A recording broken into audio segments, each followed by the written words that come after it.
షష్టమంలో రాహు, సప్తమంలో శని, ముఖ్యంగా మే మాసం వరకు దశమ భావంలో వీళ్ళకి గురువు ఉంటాడు. ప్లస్ వీళ్ళకి సింహరాశిలో వీళ్ళకి వ్యయభావంలో కేతు ఉంటాడు. సో వీళ్ళకి ఆబ్జెక్టివ్ సక్సెస్ ఎంత ఉంటుందో ఈ ఆబ్జెక్టివ్ సక్సెస్తో పాటు డిటాచ్మెంట్ కూడా సమానంగా ఉంటుంది. అంటే ఒక పక్కన ఆబ్జెక్టివిటీ, రెండో పక్కన సబ్జెక్టివిటీ, రెండు వీళ్ళకి ఈ సంవత్సరంలో ఎక్స్పీరియన్స్ అవుతారు. ఒక చెప్పాలంటే the year of great experiences for కన్యారాశి. అంటే గొప్ప ఒక ఒక ఒక అద్భుతమైన అనుభవం నుంచి మనిషి మానసికంగా ఎదుగుతాడు వీళ్ళు. అంటే ఒక స్థాయి నుంచి ఇంకో స్థాయికి. అందుకే చూడండి, ఈసారి ఇయర్ ఆఫ్ డెసిషన్స్ అని ఎందుకు చెప్పాను.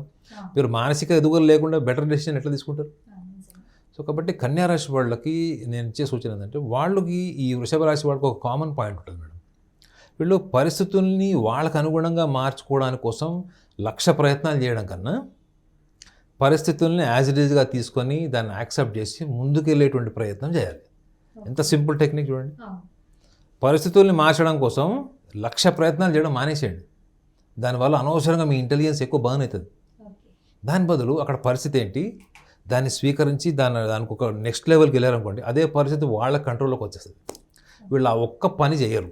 సో 2026లో ఈ చిన్న టెక్నిక్ వీళ్ళు ఫాలో అయితే 2026లో వీళ్ళు కోరుకున్న దానికన్నా అద్భుతమైన ఫలితాలు వీళ్ళకి ఇంటి డోర్ మ్యాట్ లాగా ఉంటాయి. అంటే కాళ్ళు కింద ఉంటాయని అర్థం.